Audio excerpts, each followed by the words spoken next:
Hi everyone, it is Carol from Lily Rose Blue. I think I might have bumped my camera just a little bit. I apologize for that. Today with me I have Amber, I have Astrid and Arnold, and I have the triplets, Angel, Asa, and Adam. And I have a couple things to show you. The first thing I wanted to show you is I had mentioned a few times that I had done acrylic pouring. I love doing it. However, where do you put the things when you're done? There's only so many of these you can keep yourself. To buy really good canvas is expensive. I mean, really expensive. And that's kind of what you need for this. I feel like no matter what I do, my lighting right now is not great. Hopefully it'll be better. We'll try that. So there are various techniques to acrylic painting. These are called cells. Those are things that you want in your acrylic painting. There's my finger. There we go. There's a ton of movement on this canvas. This is one of the favorite ones that I did. There's, again, many techniques. For this particular pour, so you take acrylic paint, you add water to it. You can put other additives, and it depends on what effect you want. Depends on the additives that you put in your paint. You want your paint to be pretty watery, but yet not super watery either. I don't think I have another one at hand. I have some in this room. Typically the whole canvas is full, doesn't have to be. This was a technique where you take white paint or cream paint or black, some kind of background, and then you pour your paint that you've treated onto the canvas. And in this case, you see I've got yellows and oranges, different shades of pink, a little bit of green here. And you never really know how it's going to turn out. You have some control, but it's 25%. And the rest is up to the paint, up to the silicone or whatever other additives you've put on it. You name it. So I poured this, and then I took a straw and I blew it. I blew the paint with the straw, blowing into the straw to make this movement. And also see just this faint. So a lot of times the paint in more traditional acrylic paint pouring is underneath the paint that you pour on top, and it comes through. But this was from blowing the paint with a straw. Yeah, that's what the side looks like. You got a little bit of wispy there and some paint here. Yeah, one of my favorite ones I did, partly because of the colors, partly because of just the movement and the cells that are in this, and just, kind of how it turned out. The other thing you don't always know, and if you are more of an artist in that you've studied art, you've studied color, you've studied opacity and transparency and things like that, you can kind of guess how the colors might interact or react with each other, but sometimes you don't. I have seen acrylic artists who are like, heroes, or like the epitome of acrylic painting, and they get surprised probably 25% of the time even. So I just wanted to show this to you. I changed the theme in the main bathroom, and this time of year I change it to bees and oranges, yellows, pinks, these vibrant colors. And so I will hang this up in the bathroom and enjoy it. I purposefully painted the bathroom a couple years ago in a neutral gray so that, for whatever season, for whatever decorating scheme, it would work. And I am very happy I did that. So the other thing I wanted to show you, and I've got my little bird from some of the stuff that Hazel. Oh, hi, Hazel. You are apparently on my mind, dear. That Dolores sent me. Just beautiful. So I just kind of wanted to showcase that. So have you guys seen all of the ads for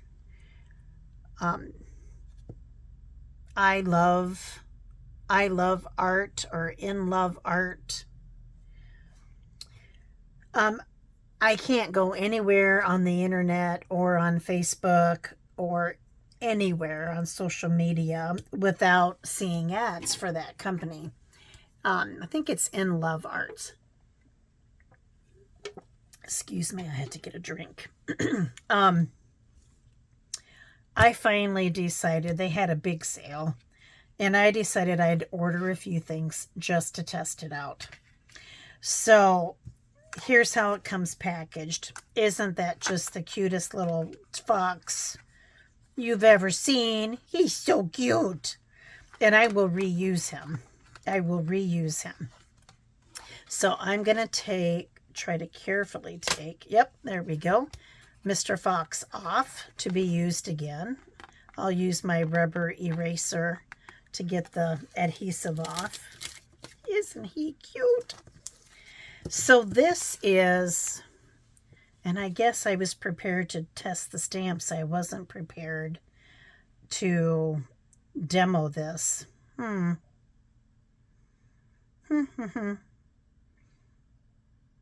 And I don't have this ready either. But essentially what you do, this is a die cut.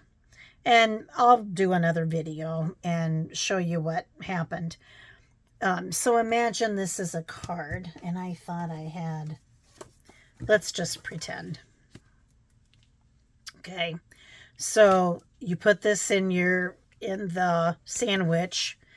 I call it a sandwich. You run it through your die cut machine, and it cuts out these shapes, right? And then you put it back together, and you can paper piece as much as you want. You could cut out, just pretend this is a piece of paper, right? You could cut it out just like this and put it back together again. Or you could paper piece and have each open space here be a different but coordinating piece of paper. And then usually what I've seen is you place that onto plain cardstock, and it's a beautiful card. So I will try that. And I'm sorry, I don't know why I didn't.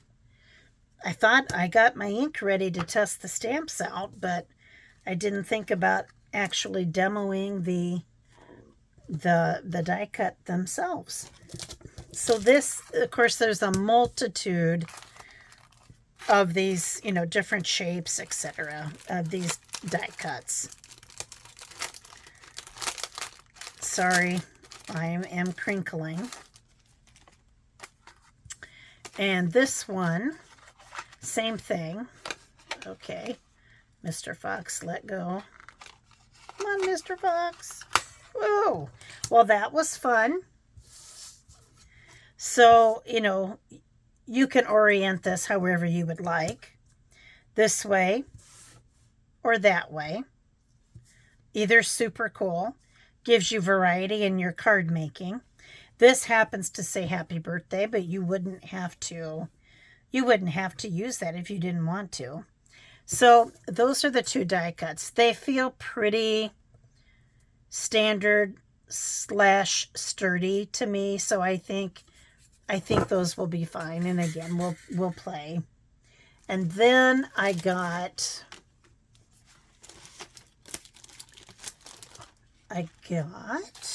ordered 3 stamp sets from them. Here is the first one.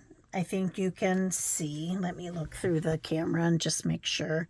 Why is it so dark? Oh my goodness, this is driving me nuts. I hope it's not as dark to you guys as it is to me.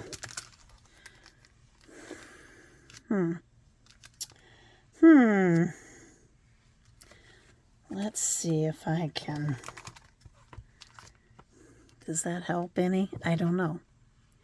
So essentially, feathers, and then these flourishes with flowers in them. That's one stamp set. And then the next 2 stamp sets. Sorry, let me see if I can find some white or neutral paper here. Hang on 1 second.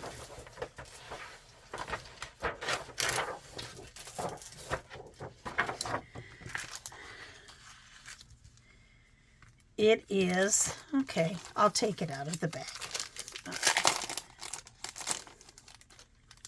Pardon the noise. It's cookbook, kitchen, whatever you want to call it. Cake decorating, a whisk, spatula. Here's some cake, or a cheesecake almost. It looks like on a cake plate. A dessert with a strawberry on top, a donut, a scale, another donut, muffin papers, a bowl, a hand whisk, electric mixer, the sugar, the apron, the cloche or domed dish, KitchenAid mixer or stand mixer, another cloche with macarons, I think, underneath, a star cookie cutter. We're going to say this is like whipped cream, you know, a carton, a cupcakes. I'm not sure. This almost looks like butter on a dish, but I'm not quite clear about that. And muffin tin. So that was one stamp set I got. I thought I got 3. I'm only seeing. Oh yeah, I did. The feathers. I already showed those to you. Actually, I'll bring that back now that I have the white paper down so you can see that a little bit better. It's interesting that it's basically printed in pink. Easier to see, in my opinion. And here is the other stamp set that I got. Again, cooking, baking theme. Have a wonderful day. This is not spelled correctly. Don't be afraid to take whisks. It's so cute if it would be spelled correctly. Happiness is homemade is what's on this rolling pin. Life is what you bake it. Baking is life made edible. Eat cake. It's someone's birthday somewhere. Happy birthday. Happy new home. Cooking is my passion. Cooking with love. The best memories are made around the table. Yeah. Time to bake. Cooking is my passion. Eat, drink, and be merry. Baked with love. This kitchen is seasoned with love. So I was going to do an experiment. Sometimes with, sorry, I know that's loud. I think sometimes with stamps, you know, the image isn't always as crisp as you might want it to be. And I think that can be especially true with acrylic stamps. So I just thought this is scrap one. The other side of this is scrapbooking paper, but that's okay, because this is a paper that I have just been using for collage anyway.